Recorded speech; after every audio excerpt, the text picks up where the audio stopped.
Hello and welcome back. I'm Nick Boddington and Matt is with me again. How are you, Matt? It's good to He's be back. back. I think I had a 2-week break in the end, didn't I? You did. It feels like so much longer than 2 weeks. I know. Time flies when you're having fun with James.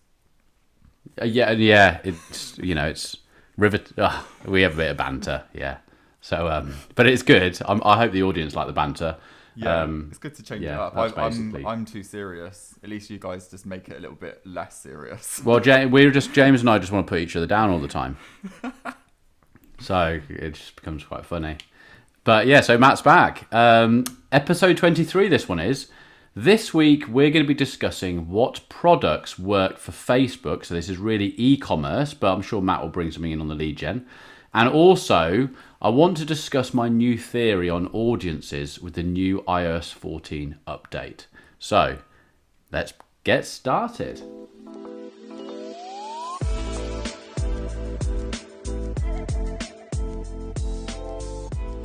Okay, morning, Matt.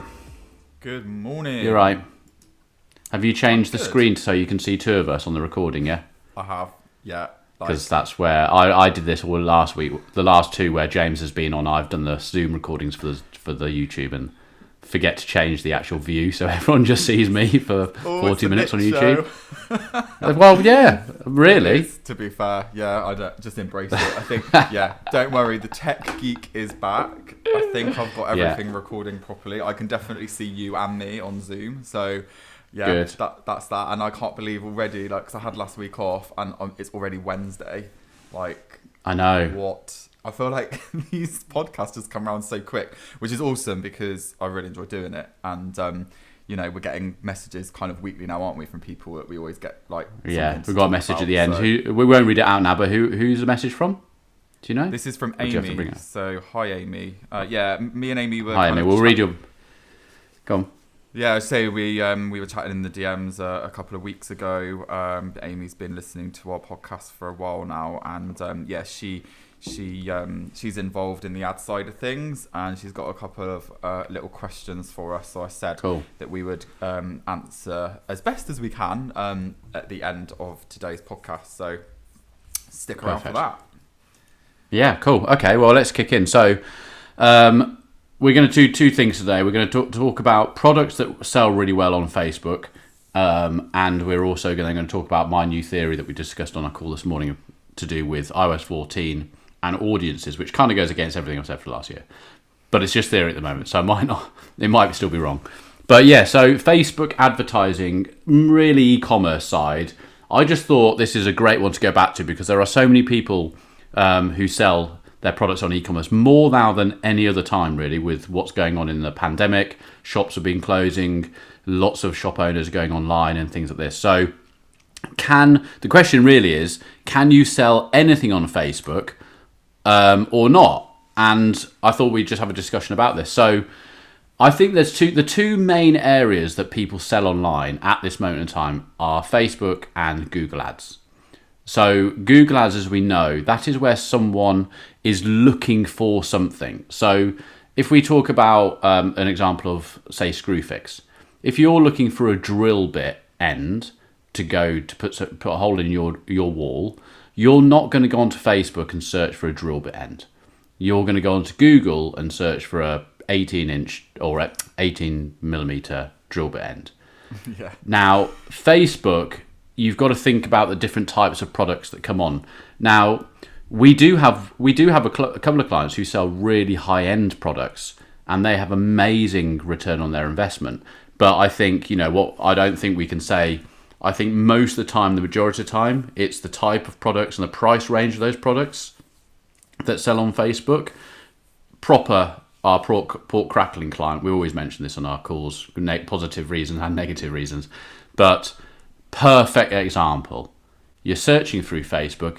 He gets a 5 to 9 return on his investment, and his creative's pretty appalling, really, isn't it? I mean, it's just jars of crackling. But people will be sitting there and go, oh, I quite fancy this one crackling. It's £12. They order it. Have you got any examples while I'm thinking of other examples? It's that sort of stuff, isn't it? What? What's the question? So okay, I'm trying to think of examples of products that work. So if we go back to the screw fix, the individual screw drill bit end that you need to drill a hole into the wall, not good to sell on Facebook. A Bosch tool set, which includes the screws, the screwdriver, the drill bits, all as a whole, with a nice special offer from Screwfix saying 25% off our bloody Bosch drill set, was 120 quid, now £89.99. Good thing to sell on Facebook, because Facebook isn't, Google is intent, isn't it? People are going with an intent of finding something. Interruption marketing is what Facebook's about. So it becomes important to, is it going to be at a price range where someone doesn't even notice that they're spending it? People have got 10 quid, 12 quid to buy some crackling, or you and I have been talking about fitness lately, gyms are going to be open. It might be that we see a sort of protein, or we see an energy bar or something like that and go, oh, I'll get one of those. So, like the grenade bars that we all eat over here that sell everywhere. If they did a box, they're usually like 22 quid. If there was a box for 15 quid, we saw that ad come up, we go, oh, awesome, I'll get that. That's the sort of stuff we're talking about. And what I was going to say before you went, what? Is the sort of products that you think... I saw one the other day, picnic hamper. So I'd been talking about picnics and stuff, the weather's getting nicer, and I saw advertised, to me, a picnic hamper. You know one of those little rucksacks, like a grey rucksack that looks nice, you open it up and there's 2 champagne glasses and all that sort of stuff? Perfect. That's a perfect thing, isn't it? Yeah. Is this a date plan in the making or something? No, well, I'd gone for a picnic a while back and then I thought maybe I'd just do it again. So I was sort of talking and searching, and then, to be fair though, Matt, as a going on an example of how many companies don't do this, there's a lot of things I've been searching for lately. There's been a lot of websites I've been going on looking at products. Am I being retargeted? 0. Lots and lots of money. There is the opportunity people just aren't using. Yeah. I think if we're talking, are we talking about products or specifically e-com? Before I go off on a tangent. No, go off on a tangent, because I don't. We've got both. Our audience is both, aren't they? So we need to keep this to both. Because so I think it comes down to, and there's probably an actual phrase for this, but I don't know what it is. And well, there's no point in asking me. Whatever, people know what we're talking about. Is that you're not because Facebook and what we do is interruption marketing, like you said. It has to be something so. My example is, you don't always need a plumber or an electrician, right? So this is more lead gen. So if you were, that's really good for Google, because you don't need one necessarily until you need one, and then that's when you go, okay, electrician near me. For most of the year, I may not need somebody to come out to my house with that sort of service, so I might get hit with an ad asking me to inquire about it, but I don't really need it at that point. So that's where I think, but then that's not to say that you can't advertise on Facebook and do brand awareness stuff. So when you do need that, then that person would be more front of mind. But I think that's where retargeting really comes into its own, like you've just said. Absolutely. That's not. Yeah, so that's not going for low hanging fruit. Yeah. So what they say is, most people advertisers will go for the low hanging fruit, won't they? So they want the apple that's ripe, is about to drop off the tree. Everyone's going for that. Yeah. But if you, like you've just said then, if you start advertising your services around you, Marble, okay, Theo's company is coming on the podcast for the extra cast on Friday, so I'm sure we'll be discussing all this. I was going to tell you the results. We might as well tell you the results now. So he's getting we're doing a top of funnel, we're doing a middle funnel. Top of funnel is people driving traffic from some good audiences, lookalikes and some interest audiences, to come in and provide their quote, to get a quote. So they actually have to have the measurements of their kitchen or whatever their marble they're looking for. They fill it in on the website, and that goes through as a lead. Now he's getting leads there. Now I'm retargeting people who went onto the quotation page, so where they went onto that, but they didn't submit. So they're getting a retargeting ad to say, hey, come back, we saw you did this, but you didn't finish it, come back now. I'm split testing that against website visitors and people who went on the quotation page. Quotation page is getting the leads, website visitors isn't, which is really interesting. So it's actually coming out at like not so much more than on the top of funnel. But that goes to what you're saying in a way of all we're doing, we've got a lookalike audience, which is working, but Facebook doesn't know exactly that someone's looking at doing a kitchen up right this moment in time, but it's got enough evidence in there to say this person's been browsing around. And Theo would say that it's actually quite a long time scale from someone doing it, because there's lots of things that come into place. If you're building a house, like you're either building a house or you're completely guttering your house, remodeling it, or you're just doing your kitchen. Now, if you're just doing your kitchen, the time scale is probably a bit shorter, because you've got a carpenter in or joiners or whatever, and they're helping you choose your marble or whatever. You're going to have a little bit of a browse, and then you get hit by his company. Or you're building a house, which is something I've done, where I could be looking at what top I wanted probably 6 months before that had to be purchased. So it's quite a long window, isn't it? Conversion window. So that sort of goes back to yours on. I'm not low hanging fruit at that point. It's about getting those retargeting ads to me at the right times. Not that you know the time, but then it's using the different things that Facebook can do, where you build, if you've got enough traffic, you could build an audience. You could use a reach campaign, optimize for reach so that it shows people in that audience cheaply some other videos and things like that. So that when that person does go, oh, actually, I need to buy the marble, or now I need the plumber, you know that you're going to use X plumbers or Marble, Theo's company Marble, to do it. And that's the difference. Whereas people don't. Like we just said, no one's retargeting me for these picnic things. No one's retargeting for all these other things I'm looking at. I got some glasses, didn't I, which I'm wearing on these. I Googled a few other glasses companies because I thought I might want some black ones. I'm not being retargeted by anyone. Why aren't they retargeting me? I mean, that's like, I'm now ready to do it. Yeah. And that's why is there such a wasted opportunity with these people, with these companies? Probably because they don't know what they're doing. Well, yeah, or not even thinking about it. Or not thinking about it, yeah. But I think... Or going for AdWords. They're all doing AdWords, aren't they? Yeah. Because it's going for low-hanging fruit again, isn't it? I just think it's a combination of everything. Like, one doesn't necessarily work better than the other. I think it does in terms of, like, if I was going to say to you, like, right, if you've got a very limited budget and you're a local service provider like a plumber or an electrician, where's your money going to be better spent? Probably Google Ads. This is me not having hugely competitive though. That's it. So it's hugely competitive, and you have to throw more at it. So then you might argue, well, actually, I'll see what I can get from Facebook. My auntie and uncle, they own a family business. They're electricians, and they're running Facebook ads at the moment. They are doing both, but they are running Facebook ads, and they're getting absolutely amazing results from that. So, are you helping them with that? No. So are they who's doing it for them, or are they doing it themselves? So Daniel, my cousin, it's the three of them now. He'll eventually take over the business, and he's just got a keen interest in it. So he's just learning it and playing around with stuff. But that's rare that a plumbers or electrician company is going to be in that position. Absolutely, especially like the more kind of old school ones, I guess. Actually, that's very generalist, so I shouldn't say that.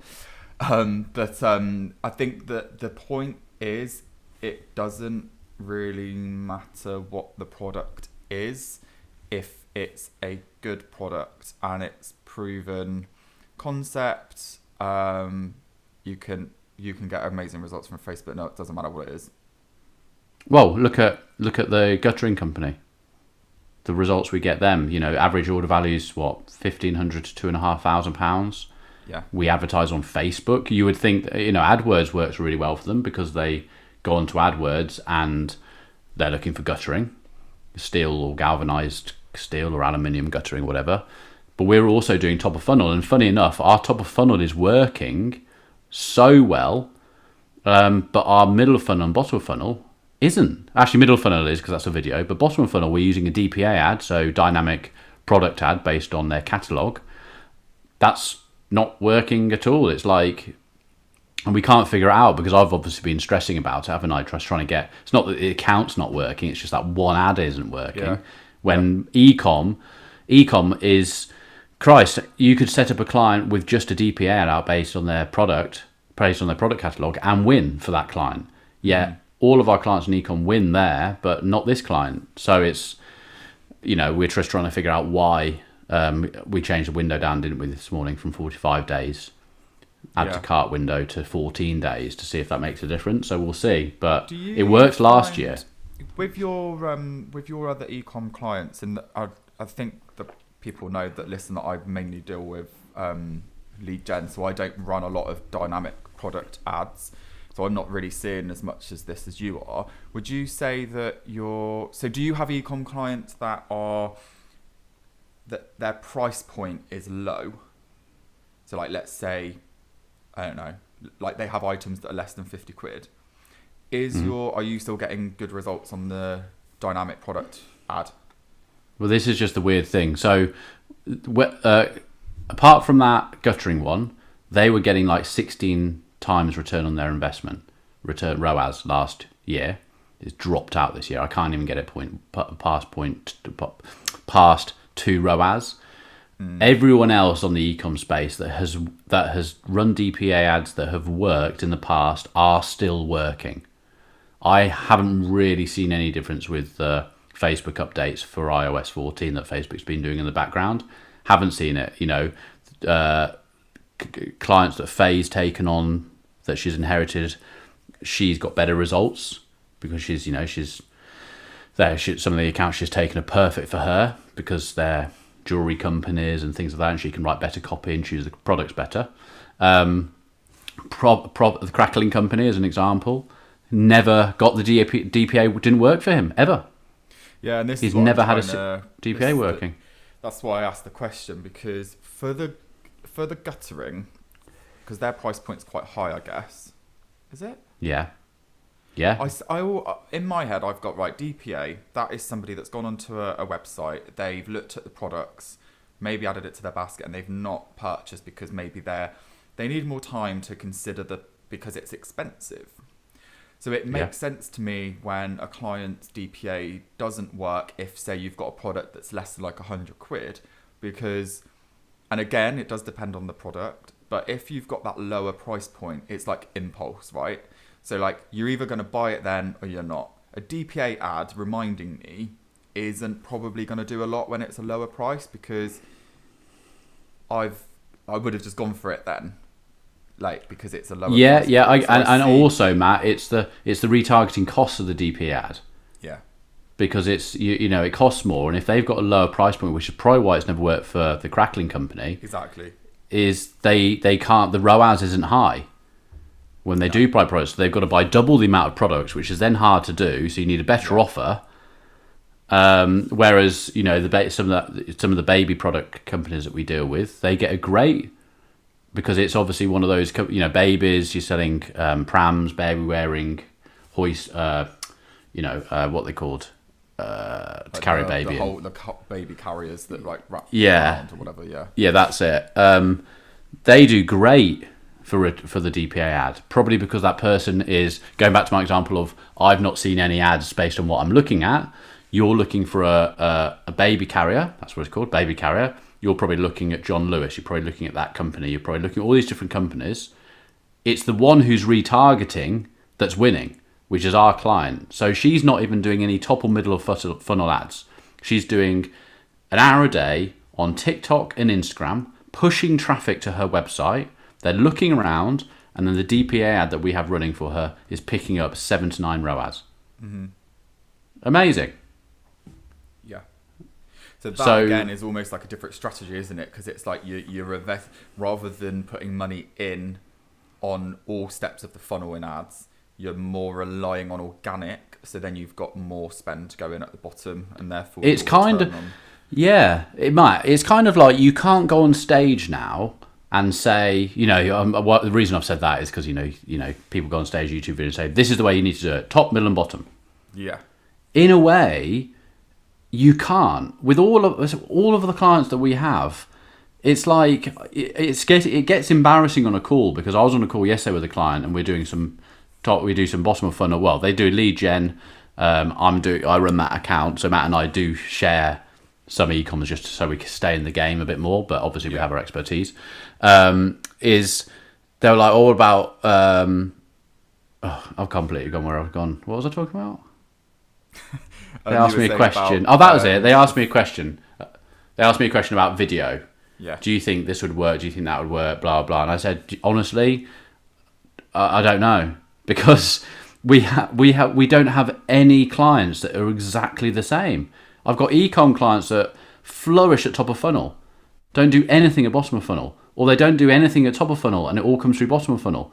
And it's just like, and you've got the same with lead gen, haven't you? It's like so many things come into it that you can't now go on a podcast, you can't now go on a YouTube video, you can't now go on stage, unless you're basically looking for views, to which we know this whole game is full about. Let's just say yes to everything and you're going to be brilliant and make it really easy, and then you're going to get people buying your course. Yeah, but you can't. If you and I were invited to Ads World in Barcelona next year to stand on stage and talk about this, and someone in the audience went, "Oh yeah, so typical e-commerce funnel.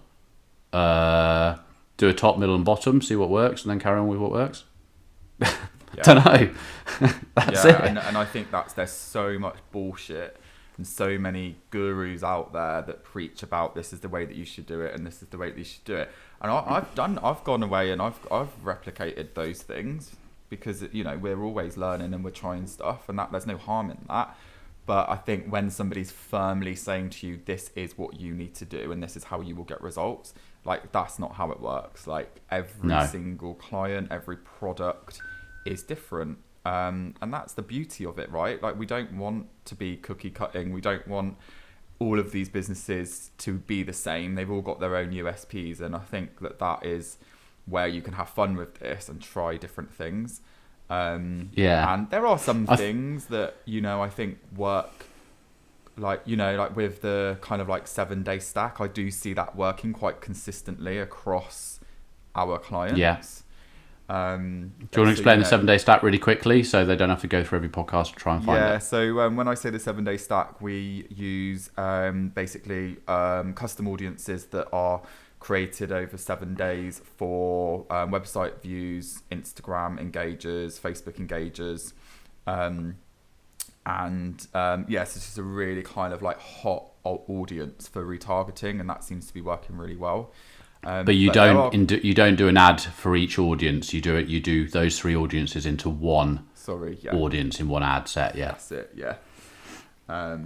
And again, that on the whole is working for us, because a lot of our clients are doing a lot of organic social around it. But if you do a 7-day retention window on a custom audience for Instagram and you're not posting on Instagram and getting any engagement, then that's not going to be an audience that's going to have people come into it. No, so it has to work around.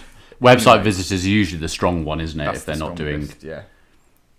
Yeah. So, there are things that do work across the board to a certain extent, but I think saying, okay, there's this client and this is that we're doing top, middle and bottom, and we're going to go and do that over here, that doesn't always play out. And I think we'd be silly, and I think that's what people actually appreciate about with this podcast, is that we just talk through how we do things, and it does depend completely on so many different things. Yeah, I mean, you start off, you could go on, top, middle and bottom is the way to start off, and you need to start your strategy with that in place, but it's not set in stone that one's going to work over the other, or it's going to be that perfect transition. Which actually transitions us now perfectly into my theory on audiences. So, iOS 14, still not, I think we're on 14.4, but I still haven't been asked to opt into anything, so it's still not official. But what Facebook's been doing in the background is we probably won't see that massive drop when Apple launches it, because Facebook's already got so much stuff going on its side from last year that it's trying to get as many data points as possible into its algorithm. So when the drop-off does start coming from Apple, we probably won't see it, because Facebook's been very clever. It's started already talking to the likes of Shopify and people like this. to try and get things out. So if you are an e-commerce and you're running a Shopify site, Shopify in the background, without you even knowing, are creating basically IDs, so product IDs that sit on your website on the different products, so that if I came in, my name would be, I don't know, ID 1234. I go onto your particular Shopify website, look around, and Shopify is now collecting all the different things, all the little data points that I'm doing on that website, and then firing that back to Facebook. Obviously, Shopify is absolutely massive. It's obviously a no-brainer from Facebook to say, Shopify, can you sort this out? There are third-party ones. So the other things like WordPress and WooCommerce, there are third-party apps which will do the same job, which you'll need to install. When we have more of an update and I know more about this, we'll obviously help and put some links onto these podcasts and stuff of what different apps that you could use. So on my theory, basically, with audiences, so in the last year and a half, and Matt, when we talked about this earlier, the difference is broad and narrowing, or layering. So I think we call it narrowing, but people call it layering. And this comes back from my background in database. I have a database company as well that James and I have. And so I really understand this sort of area of a database. When you're buying a database of lists, which is an Excel spreadsheet, you are layering or narrowing. You're saying people in the UK who have more than 5 employees, who have computers on site, so you're narrowing this down to get this perfect database that people would then call those companies or send letters to them. It's exactly the same in Facebook. We've got interests or we've got page likes. The problem is that Facebook doesn't tell us who likes a page or who likes or who an interest. So if we just explain very quickly, an interest will be fitness. There isn't a page called fitness on Facebook, but there is a page called CrossFit. So if you're going to choose CrossFit, the likelihood, though there is no given, but the likelihood is those people have liked the page CrossFit to create that CrossFit audience. But fitness is the algorithm saying, oh, you looked at a pair of trainers once, so you must be it will put you into the fitness category. Now, Facebook for the last year and a half has been telling us to go broad. So it's saying to us, we want you to have more faith as an advertiser in the Facebook algorithm. We know that what your website is. We can read your URLs. The pixel can do everything it needs to do. Essentially, don't choose anything. Just advertise to people in the UK and we'll find your purchases. Yeah? Now and it's been working really well for us. And we tell our team, we're like, go broad, go broad. I even sit with clients, and clients are very much saying to me, what about doing this? They must like this, and then must like that, and then they must like this. And we've been going against that because Facebook has made that more expensive and broader cheaper because we're being rewarded by letting Facebook find the purchaser. But with everything that's going on with iOS14, if people are opting out, so the information of what someone is doing online isn't being sent to Facebook because a lot of iOS users are going to opt out of the cookies, then my theory is that is broad less accurate? And do we need to go back to narrowing down more to say, I'm selling Fabletics or Gymshark, yeah? They sell fitness stuff. They could at the moment go, if they came to us as an advertiser, unfortunately we don't have either, love to, but if they were a client of ours, we could go, we'll just go fitness, we'll go broad. Women's leggings, women between the age of 16 and 35, broad fitness, yeah? But what is Facebook going, but we're doing that because so many people who are into fitness are on iOS phones or whatever, we're not getting as much data. So then do we have to go, right, they're into fitness and they're into gyms and they like CrossFit and they like all day, anytime fitness, blah, blah, blah, and really narrowing it down. So it might come down from 24 million into 500,000, but are we going to get better customers or more likely to get customers than we are by going broad? And is it going to be cheaper for the CPA, the cost per acquisition, by doing it that way? That's my theory that I thought about last night. We've got to put it into a test. What are your thoughts, Matt? I completely see where you've gone with that, and I suppose when you say broad, are you talking? You're not saying leave targeting open, are you? You're saying, you know, you'd have at least one interest in there, right? Oh, you have to, yeah, because we've actually tried no interest, haven't we? Which doesn't really work. I think with that, it comes down to like how seasoned your pixel is. If you've got a shit load of data on your pixel, then you might get away with it. I think actually I did do a bit of testing with the Curry Pack client that we had. And that actually did perform for a little bit, but then I think... Oh, it did? Yes, it did, yeah. Yeah, and that was no targeting at all with a dynamic product ad. But I think that... But is that because so many people in the UK like curries? Well, this is and they want a homemade curry. So there's that, and also there was quite a bit of pixel data, but not probably enough for that to be sustainable. So if we're saying kind of like you know, just a broad like at least one interest in there, on the whole that has been working quite well. But again, I think it comes down to the products, and the example that I have on that is that if you've got a, like, say the curry client or the pork crackling client, every other person, I mean, that's probably like too over egging it, but like that the type of person that's going to be interested in that is going to be quite broad and quite open, as opposed to one of my clients that is a coach that delivers NLP coaching classes, right? So I think that's where the layering works really well. But I think... what do you do for the Showbiz Clinic? So the Showbiz Clinic was very psychographics targeting. So we did a lot of people that are prominent in that space. A lot of publications. So like a lot of like theatre magazines, theatre pages. Like that's the route we went down for that. But and have you layered it or gone quite broad on it? We'd split tested, but the winning audiences were layered. Really? Yeah. Okay.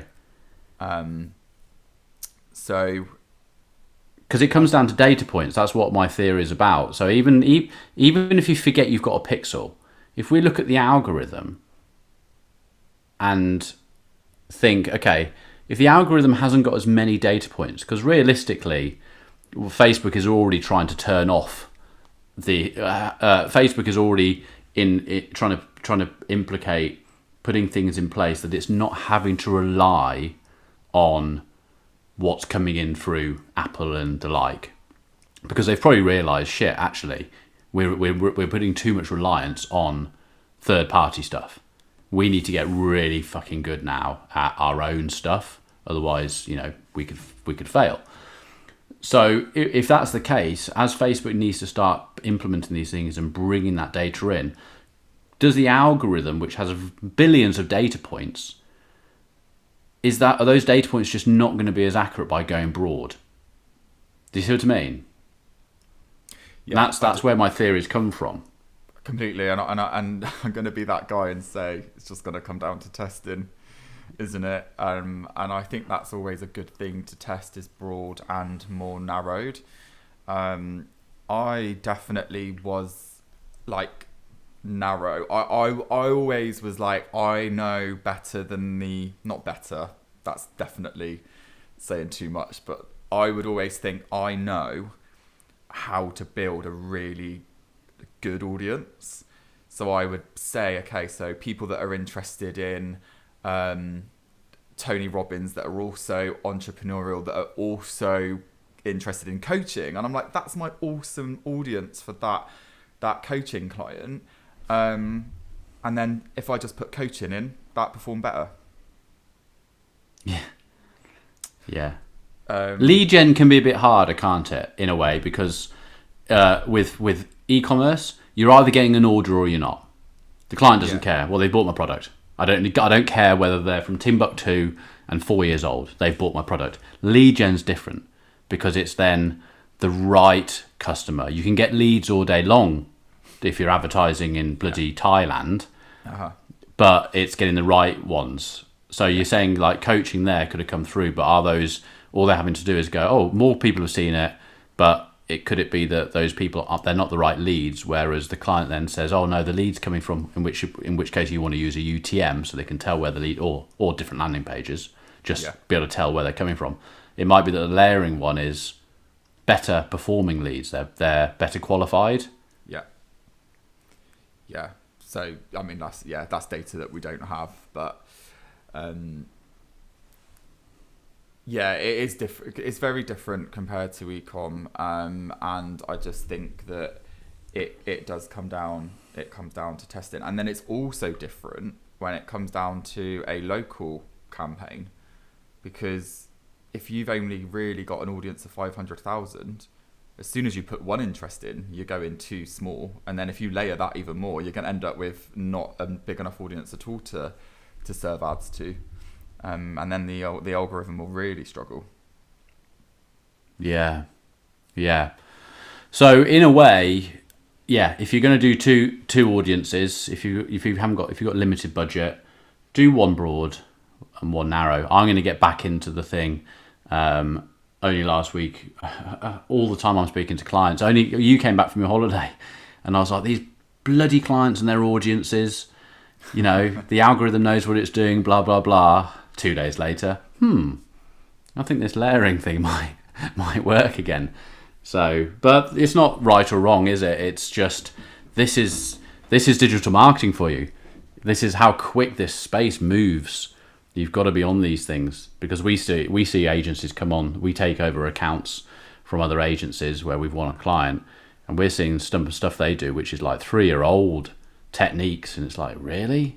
Oh God, you got to move faster than this. Yeah, and at the end of the day, it just comes down to that's just different audience testing, isn't it? And just because you're going more narrowed or layered or however you want to call it, doesn't mean that you have to reduce the size of your audience. And that was the other thing, is that I tend to go with if it's not a local campaign, I kind of try and aim for like the 2 million. Definitely no less than 500,000, around 2 million if it's like national. And it might mean now that we have to go with bigger audiences than that kind of benchmark, because within that, there's going to be people that are opting out of receiving ads. So that's another consideration. But also layering, you need to still try and get to your goal audience size. And that doesn't necessarily mean it needs to come down smaller, but it does mean that you're going to need to work a bit harder and put a bit more effort into playing around with the interest to get you back up to that audience size that's going to give Facebook enough room to find the right people. Okay. Well, I think that gives everyone an overview of that part of the podcast. Should we move on to the question? Yes. It's on this sort of topic though anyway, isn't it? It is, yeah. So it ties in quite nicely, which is great. Thank you, Amy. The first bit, there's sort of two parts to it. So we popped a post out on our Instagram to basically just prompt people to be sorting out their domain verification and all that stuff that needs to happen with iOS14 coming in.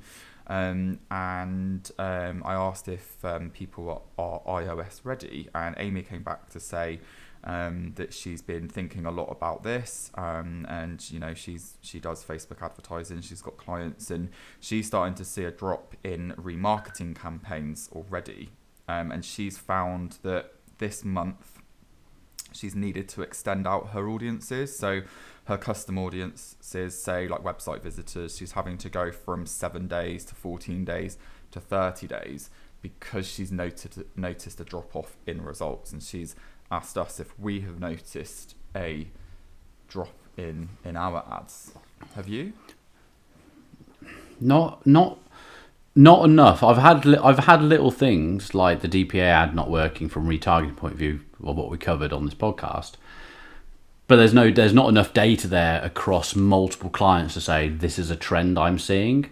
Mm-hmm. We had a little bit of a, I don't know, for the month of December or January? There's a couple of weeks where things were going off, but I haven't seen a massive I haven't seen anything that's kept me awake at night.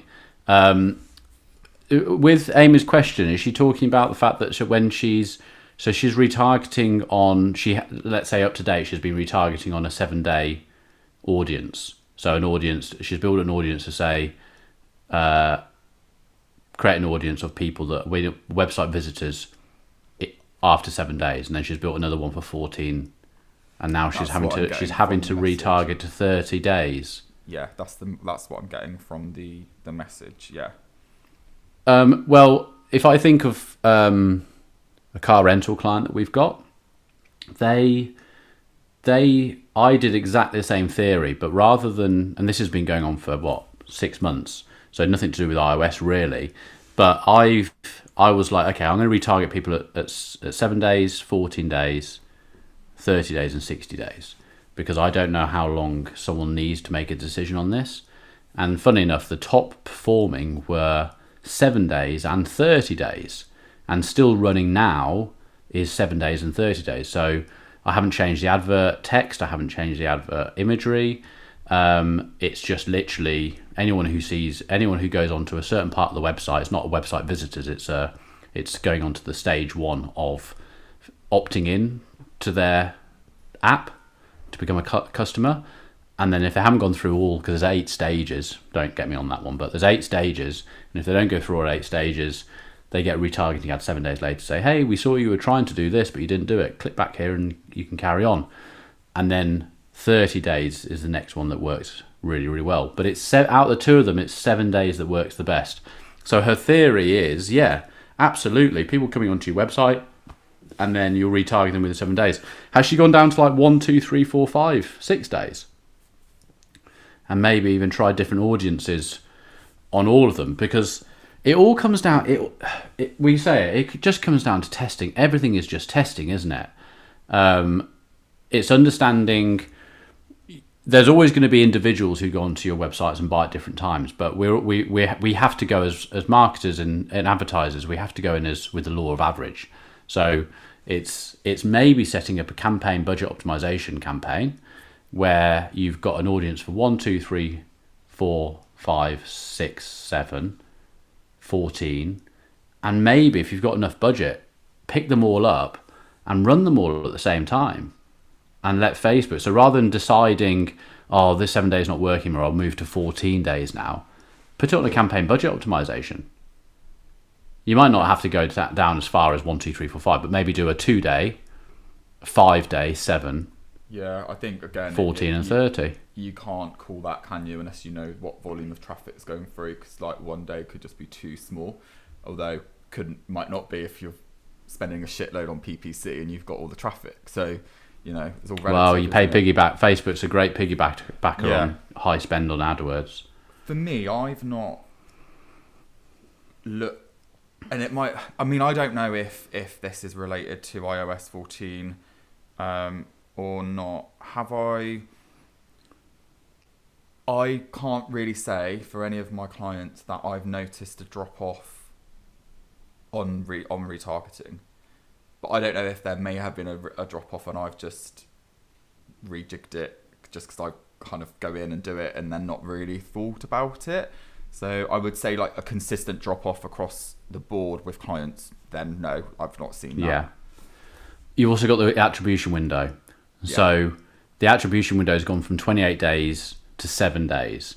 Now, depending on what the product is, the product price, how the customers usually work on how long it takes them to buy that product, if they are buying on the 8th day, it won't show in Ads Manager. So I think what Amy, whether it's Amy's business herself or whether she's working for clients, it's understanding it's having the conversation with the client, say, are you still getting orders? Because the client could be getting the orders in. Facebook just can't tell you if they've been getting the orders. So this is where people need to be really careful as well. It's like, oh, Facebook's not working for you, turn it off. You turn it off and then suddenly all the orders dry up. It's like, oh shit, maybe it was working, but I just can't see it. Remember, we're on that 7-day attribution window. So Joe Blogs goes onto your website, cookie fires. You have 7 days to close him. If he closes on the 10th day, it's not showing up in Ads Manager. No. And if your reporting is based off of Ads Manager, then the message is you will see a drop because the attribution window has got so much shorter, and then it just comes down to the client being more kind of robust with their tracking. Yeah. So UTM would work, wouldn't it? So if they've got the Google Ads and they say, let's keep this really simple. They had 20 orders in 7 days, but Facebook only said they had 10. If your UTM, which is the UTM is set up on the ad page, which is under your URL, and it is labeled. I've been doing them all this morning, and it is labeled. Build a URL perimeter. When you click on build a URL perimeter, it will give you campaign source, campaign medium, campaign name, and campaign content. Matt, you actually taught me how to do this a while back because I was always just getting confused with it. I've now got to the point that to make this really, really simple, I leave source, medium, and name blank, and in the campaign content, I put everything in that area with an underscore linking it. So, for instance, I'm setting a load up for a client this morning because they have loads of lead gen stuff going on, and the reason I've done this, Matt, is because if you put something into each field, your URL gets really, really long. And from a client's point of view, they get really, really annoyed with the length of the URL because it has so much jargon in it. Do they? So on the okay. Yeah, with what they get the other side. So I've made it really simple now, where I go in the campaign content, I do FB for Facebook underscore paid underscore the country that person's particularly advertising in, what they're looking at, the age group of the person, and the audience it's coming from. So especially when this particular client, their sales team want to get a bit of knowledge from where that leads come from, and it means they can look and go, okay, it's paid Facebook, it's Hong Kong, they've downloaded the international guide, they're at 35-year plus age group, and they came from a customer lookalike. Make sense? It does. But that all sits at the end of the URL. Yeah, it does make sense, and if that client is reading that data and they're happy, then that's fine. However, doing it in that way will the way that Google Analytics displays that data will now be slightly skewed because it allows you to filter by the source. So that's the only thing. There's only going to be like one way to filter that now because it's all on the end bit, not being able to kind of like. Are you talking about when you filter it in Google? Yeah. Yeah, so from this client's point of view, they just want it so that they're more interested in the salespeople being able to, when they get the lead coming through, have the URL, and they just want to look at that last chunk. Yeah. And they can see everything in the chunk. Whereas beforehand, it was taking up a lot more of it, but I would say content source, blah, blah, blah, blah, blah, blah. But if you leave those bits back blank, the title of the source doesn't show either, so it makes the URL very small, well, a lot smaller.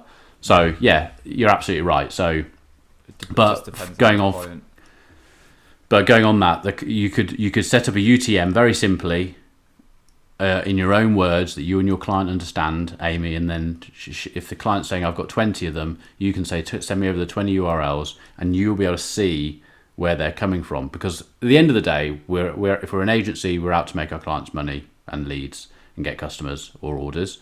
And if you're that company yourself, that's all you want either. So it's not that Facebook is not doing it, it's just not showing in your attribution window. And that's one of the downsides to this going forward. Anyone who comes into Facebook advertising won't know any different anyway. Yeah, exactly. And I just think, it's a bit daft to completely rely on Facebook's data solely. Like, I think that it's always good to have your tracking across the board. And for a lot of smaller clients, that could even literally be a spreadsheet to say, that's how much money I've put into Facebook. Say your payment processor is Stripe or Shopify, whatever it is, that's what's come in. And that's like, you can't get away from that. I've spent this much today on ads and this is how much has come in. These ads will be doing more than what the ads manager is telling us that they're doing because of that attribution window. Yeah. So I hope that helps you, Amy. Yeah. Apologies if it doesn't.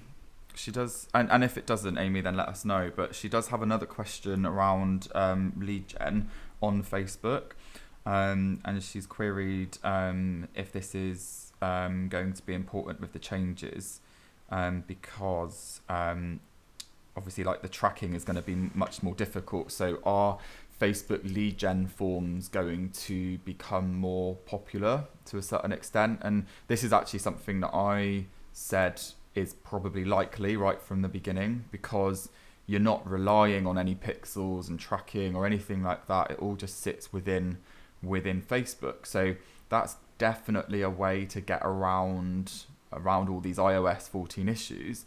What comes with Facebook lead gen forms, though, is the quality of leads. And I hear this time and time again that the quality of the leads aren't as good. And the reason for that is because it's so easy to complete the form. It's pre-populated with all your details.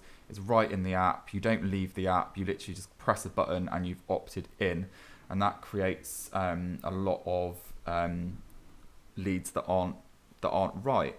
So that's why leaving Facebook, going to a landing page, that process in itself is qualifying the lead further. They then have to fill out a form. They actually have to fill it in. Then, they become a lead that way. So they're already more qualified because the intent is higher. So yeah, Amy, kind of completely concur with everything that you've said. Again, it comes down to testing. What about, Matt, if they put more qualified questions in the lead form? Yeah, that's exactly it. So I think it comes down to, so for me, I haven't seen a significant impact yet for my lead gen clients for me to say, okay, I'm going to need to go down the Facebook form route. If you are at that point and you feel like you might just want to test that, so I also do that with a lot of lead gen clients. I will test the two, and then we get feedback on the quality. When I do a Facebook lead gen form, and maybe Facebook will work on this a little bit better, is to make them do more work, like you just said, Nick. So like, you can put questions in. So rather than it being, say, just name an email and that's already pre-populated, you can also ask a question. So I definitely recommend doing that on a lead gen form.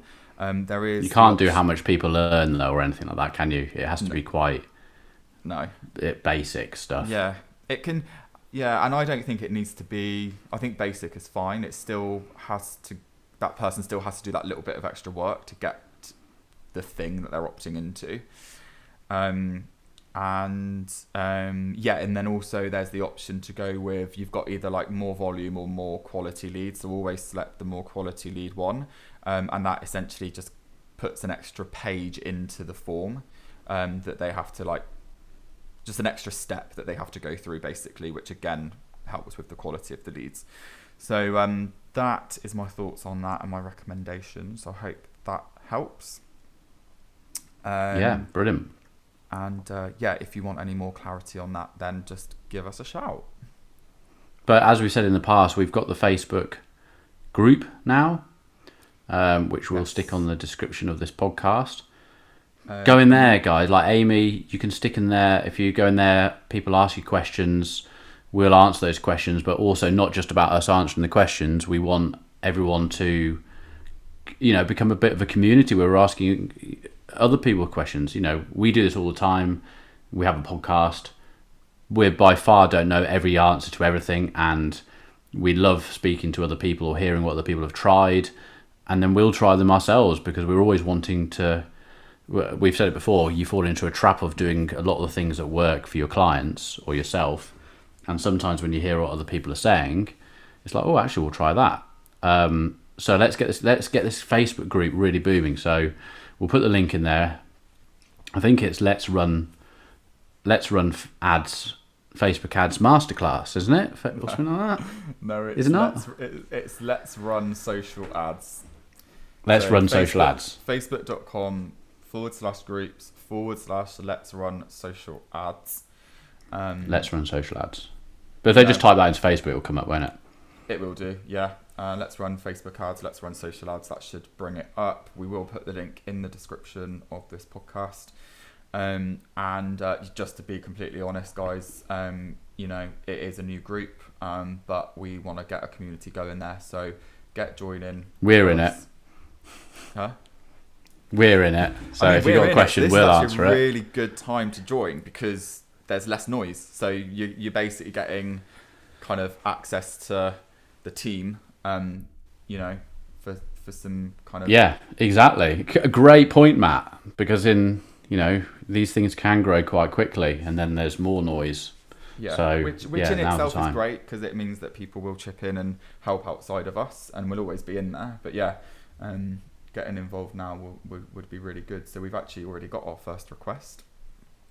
So I will let Daniel in. Welcome to the group, Daniel. And let's get the conversation going. Perfect. Okay, well, let's wrap it up now. It's a good one today. Good long one. Okay, guys. 55 minutes, jeez.